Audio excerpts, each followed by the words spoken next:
Ladies and gentlemen, hello and welcome back to YS Flight Simulator. My name, of course, is Old Potato. Once again, we are going to be having another muck around. Wow, what lovely pictures in what a lovely fashion. Anyway, I thought, you know what? Instead of flying today, which admittedly is the entire point of this game, mostly the entire point of this game, I thought, you know what? Let's have a little look at the ground to air defense mission. Now, this is an interesting little sort of scenario that is sort of set up. Now, I think it can only be done in Amori. Don't think it can actually be done anywhere else. Oh, it can be done on Crescent Island and Amori. Oh, Amori? I don't fucking know how to say it. I don't really care. Anyway, whatever. Let's do it. Let's give it a shot. Okay, so the mission. The ground defense force, at least 13 facilities/vehicles must survive. Okay, you know what? We're not going to be doing this for the entire episode. Absolutely not. But... Oh, what the hell? Alright, so we've got one view here, and then we've got another view over there. Do I have to be targeting that? We should theoretically also have, yeah, anti-air missile, anti-air missiles? Air-to-air missiles. Okay, holy cow. Holy cow, wow, somebody's inbound. So can we zoom in? Yeah, holy cow, we can totally zoom in. It's very, very sensitive, though. Very, very sensitive. Rather like me, I'm a pretty sensitive soul. Okay, so... let's try and line this up. Wow, this is somewhat pernickety. The axes are somewhat inverted. Oh, this is good. Obviously, they're fucking miles away, so I'm not actually well, I'm obviously having difficulty shooting them. Come on. Oh my god, I didn't know I had it in me. Wow, I didn't realize I was a fucking pro. Holy cow. That's great. That's absolutely fantastic. I'm kind of surprised that we've oh, so sensitive. Too sensitive. Kind of surprised that we're managing to just pick them out the sky like this. I mean, they are kind of fucking miles away. God damn, this is... oh wow, look, we've got a zoomed in screen on the bottom right as well. I didn't see that. That's a super zoomed in screen. Can we get that little lead time? That little lead time? Little lead time? I mean, I say this like I'm actually worried. They're still absolutely bloody miles away from us. I think this just really speaks to the, you know, to the strength of the game. The fact that it's got a pretty much completely unrelated mode in it. You know, the fact that we've got the ability to just do this with ground targets. Or we've got the ability to just have... oh, look, I see the aircraft. I see the aircraft at the bottom right. Oh.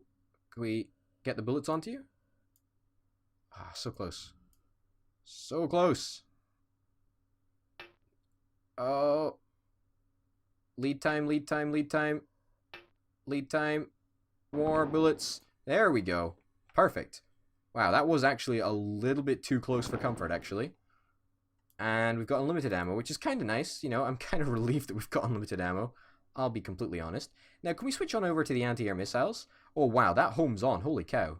Alright, let's see what it does. Okay, so as soon as we activate anti-air missiles, or air-to-air missiles, whatever the hell they're called. I think they are anti-air, because this is a ground-based cannon. As soon as we activate them, the ship immediately goes into maneuver mode and tries to get the fuck out of Dodge. So... interesting. I like it a lot. We managed to get a couple plinks. Oh, did that missile connect? I'm not entirely sure if it connected, but certainly it did something. Okay, boom, another one. Why not?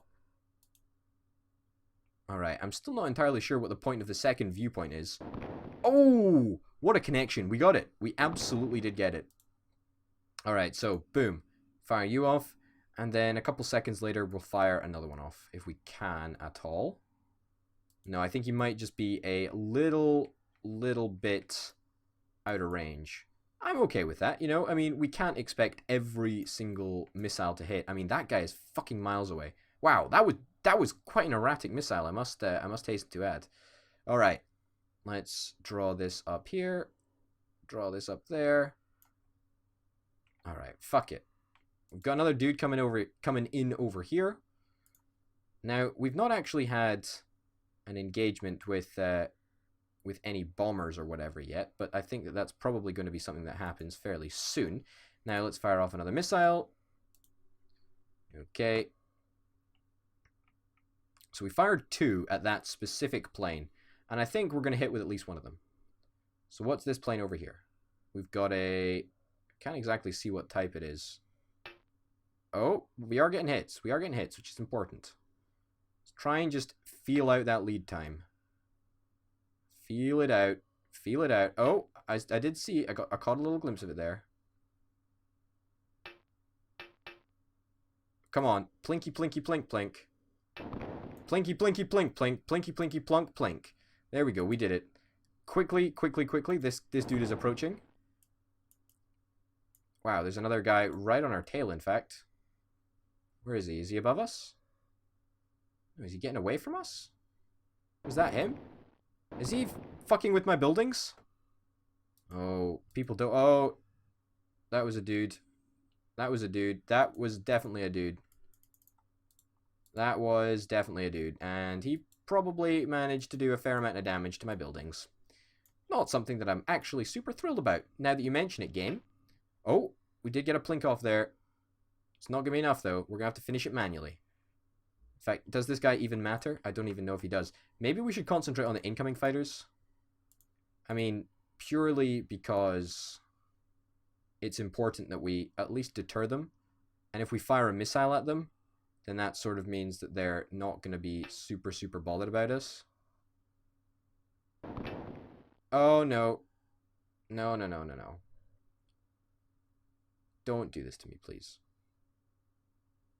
Why would you do this? At least we did get hits off on him, which is kind of nice. Admittedly, I'm not thrilled about the fact that we didn't manage to kill him. There we go. We get that missile away. Oh, he's flying overhead. We got him. We got him. We absolutely got him. Awesome. Sweet. Now, it's important to note that we can actually destroy our own buildings if we want to be stupid about it. But we don't want to be stupid about it. We want to be sensible about it. Did that even lock on? I think it locked on, yeah. Yeah, anyway, whatever. I've had enough of this. This is something, right? It's something, it's interesting. It's not for everybody. It's a good little break if you're sort of interested. But what I'm really interested in is in the flying. The flying, which is pretty fucking awesome. Now, what aircraft are we going to be properly flying today? Well, there's a whole bunch of stuff that really, really interests me. And there's a whole bunch of stuff that we haven't really flown as of yet. Eurofighter Typhoon. Eurofighter Typhoon, pretty much the one of the most modern fighter aircraft that is in service, at least in the United Kingdom, with the Royal Air Force. Let's give it a fly. You know, let's fly it around Amori, whatever. Afterburners on and engage. Now, there's a couple of important things to note about this specific aircraft, okay? Number one. There we go. Nice little view there. Number one is that this aircraft is obviously a delta wing aircraft. And what I mean by a delta wing aircraft is it's got a delta-like formation when it comes to the wings. It doesn't have like wings coming out straight out the other side. It's got like, you know, a D shape sort of thing that's going on. I don't really know what delta means, but I know that that is the specific pattern of delta wings. Now, there's a couple of advantages and disadvantages that come with delta wings. I'm not a professional, okay? I'm not an aviation expert. But this is all my understanding anyway. And my understanding is that that in delta wing aircrafts you can go at a much faster speed, and the airflow over the wings is different. However, when it comes to turning and whatnot, you're in a little bit of trouble, and you'll notice. Well, actually, no, you won't notice because we're going so fast. But when we turn, then and when we glide, we just lose so much speed, and I think gliding is something that this aircraft really can't do very well. Well, you know what? We'll give it a try. We'll see how long we can glide for. I mean, it might not be very well simulated in this game, but hey-ho. You know what? We'll give it a fucking shot. This is just my understanding anyway. Obviously, my understanding could be hideously wrong. Alright, there we go. we're gliding. We're gliding, and we're actually not doing too badly. We'll try and keep it on the horizon a little bit. You know, so at the 0 line, we'll see how fast we lose speed. But yeah, no, Eurofighter Typhoon, really, really, really very, very cool.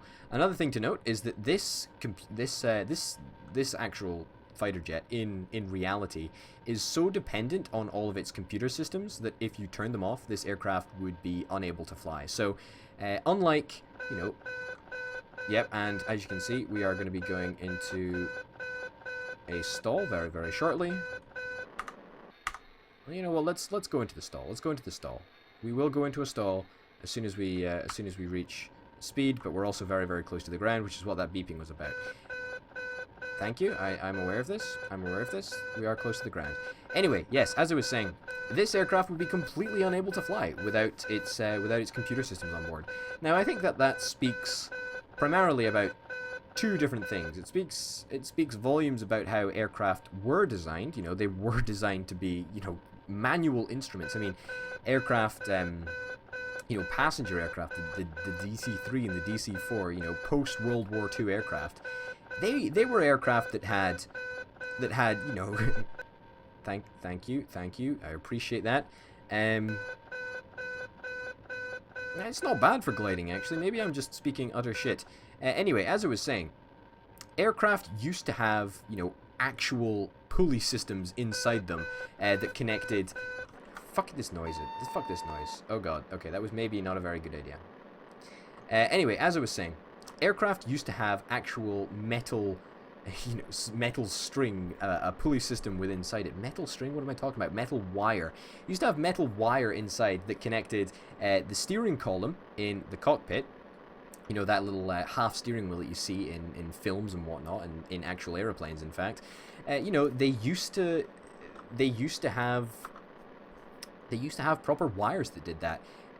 But however, aircraft manufacturing has completely changed since then, and you know, eventually it converted into hydraulics, which meant that it wasn't super difficult to pull up on an airplane. It was quite a change, in fact. Hydraulics from actual a manual system. But anyway, you know, this sort of goes a step further, and in the Eurofighter Typhoon, almost all of the actions are fed through a computer. So if you pull on the joystick, I think it is a joystick, at least in the Typhoon. If you pull on your joystick, yeah, we are going to go into a stall. That's fine. We should be absolutely fine when we level out. Yep. Come on. Come on. I know you want to fall back down to Earth, but you're not gonna. You're not gonna fall back down. You're not gonna fall back down. It's fine. We'll go down a little bit, specifically for you. Get out of the stall. Alright, yeah, as I was saying, so all of the inputs that you make into this aircraft are fed through the computer and then outputted, right? So it really helps the pilot, I suppose, but it's also perhaps a little bit of a false sense of security, because the pilot might be able to think that they can do something that they can't. Obviously, I say it like, whoa, goodness gracious me, hitting my mic like an idiot. I say it like pilots are an idiot. Obviously, they're not. They're people that are good. They're, you know, significantly more trained than myself. They are, you know, more trained than I probably ever will be at flying aircraft. So, you know, they really know what they're talking about. Not me, right? I absolutely do not know what I'm talking about. But if you're still listening, give the video a like. Why not? I just thought I'd put that out there. So, yeah, it's very, very interesting to see how the manufacture or the manufacturing of aircrafts has changed. What's your issue? What's the issue here? What's the beef? I mean, I know we... wow, we were that close to stalling? Holy cow. That's not great. But yeah, I really do like this aircraft. It's very, very cool, and it looks very, very unique. I'm not entirely sure I like the look of it. I mean, looks that only a mother could love comes to mind. But, you know, maybe I'm just being overly judgmental. I mean, they're not that bad, are they? It's not too shabby. You know, you can't really complain about it. Whatever. You know, it's the way it is, I suppose. Anyway, something that I probably should note is, you see that when this happens, that's called a blackout, and it basically means when there's too many G's moving in a certain way. Now, G's are the amount of Earth's gravitational force that is weighing down on top of you, I think. Yeah, I think so. So to say, like, that's a blackout, and that's when it's negative G's or something, and then a redout is when it... No. Blackout is positive G's, and a redout, which is what happens if you pitch down super fast, is that's a redout, and that's negative G's or something. I don't really know. But I can tell you why that they're called blackouts and redouts. So, a blackout is when you pull up and your entire vision goes black. And this is basically because all of the blood in your head is being pulled all the way down to your feet, thanks to the Earth's gravity and centrifugal force. You know, if you swing a bucket around your head full of water, same sort of principle. All of the water at the top of the bucket goes to the bottom of the bucket, and it spreads out, sort of thing. So it goes to your... Wow, what the fuck is this? What the hell is this? Yeah, same sort of principle. Same sort of principle. Is this on the ground, or is this just... The fuck? What the fuck? What is that? Was that road down there or something? I don't even know what this bloody hummingbird or whatever is. But yeah, anyway, same sort of principle. So all of the blood disappears from your head, and it goes all the way down to your feet. Hence it is called a blackout, because you literally see black, because there's no blood in your brain. Or there theoretically is a reduced amount of blood in your brain, because your heart just cannot pump it all the way up while it's being forced all the way down to your feet. No, I was trying to shoot him through a blackout.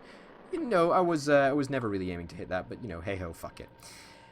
Yeah, okay. So a redout is when you go like that, and that's negative G's in the opposite direction. Now, what happens in a redout is the exact opposite, right?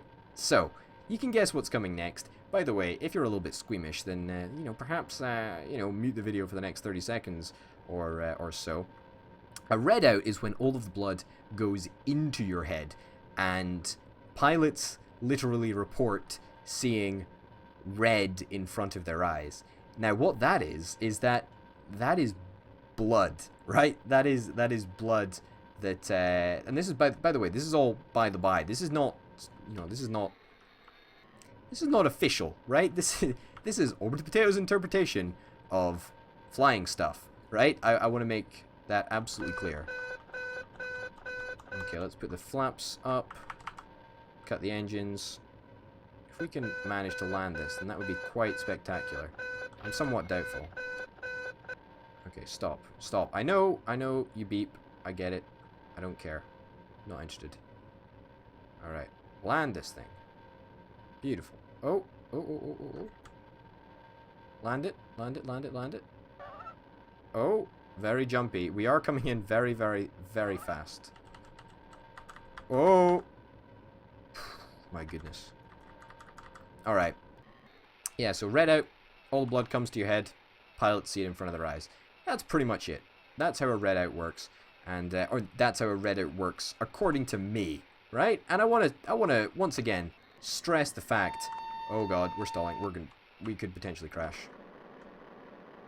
Okay, yeah, we do have our flaps up. That's probably why we are thinking about stalling. Well, I say thinking about stalling. We're not actually stalling. The aircraft's stalling.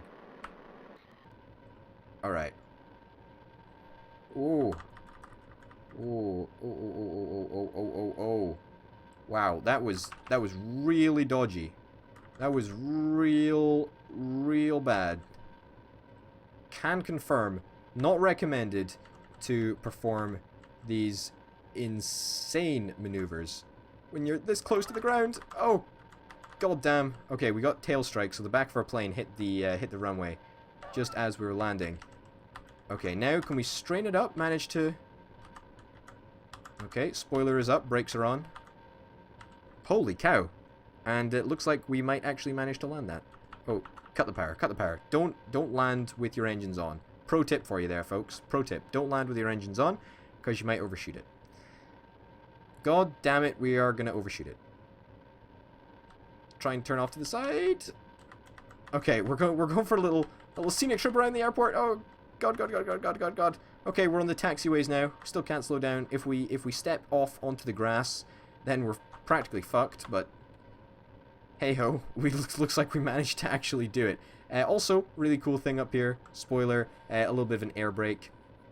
Pretty cool. Looks pretty badass if you ask me, but, you know, once again, don't ask me anything, because what the fuck do I know? I really know absolutely jack shit in comparison to other people who are much more knowledgeable about these things. But hey-ho, I thought this would be a little interesting sort of experiment. See if we could do the mission that was on the ground-based mission to shoot the enemy planes. I thought that was pretty cool. And then once again, you know, talk a little bit about the Eurofighter Typhoon and a little bit about blackouts and redouts.